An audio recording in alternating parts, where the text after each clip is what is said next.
Showroom উদ্বোধন কমিয়ে এখন পরিবার নিজের ব্যবসা এবং তার পাশাপাশি বিভিন্ন এন্ডোর্সমেন্ট নিয়েই আপাতত ব্যস্ত রয়েছেন চলচ্চিত্র তারকা অপু বিশ্বাস।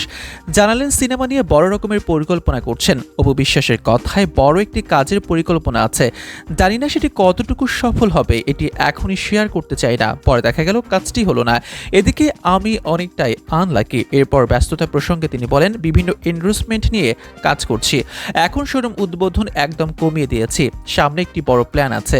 আমার কাছে মনে হয়েছে ভালো কোনো কাজ করতে হলে নিজেকে আরও অনেক বেশি এক্সক্লুসিভ করা দরকার।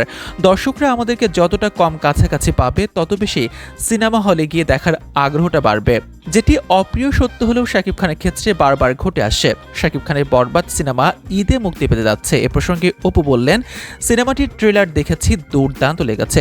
দেখার পর ফেসবুক পেজ থেকে আমি প্রথম ট্রেলার শেয়ার করেছি। আমি তো অনেকের মতো রচনা ব্যাখ্যা করতে পারি না, মুখের কথাও ছিনিয়ে আনতে পারি না। ব্যাখ্যা আমার কাছে ভীষণ হাস্যকর লাগে। মিথ্যে কথা বলা, মিথ্যে তথ্য দেওয়া আমার পক্ষে সম্ভব নয়। ট্রেলার দেখার পর শাকিব খানকে শাহরুখ খানের সঙ্গে তুলনা করে তিনি বলেন, শাকিব খানের বিষয়টি এখন এমন হয়ে গেছে যে আগে বলতাম আমি শাহরুখ খানের ভীষণ ফ্যান, এখন তো আমার ঘরেই শাহরুখ খান আছে, আমি এখন তারও ফ্যান। আমার কাছে শাকিবই শাহরুখ খান।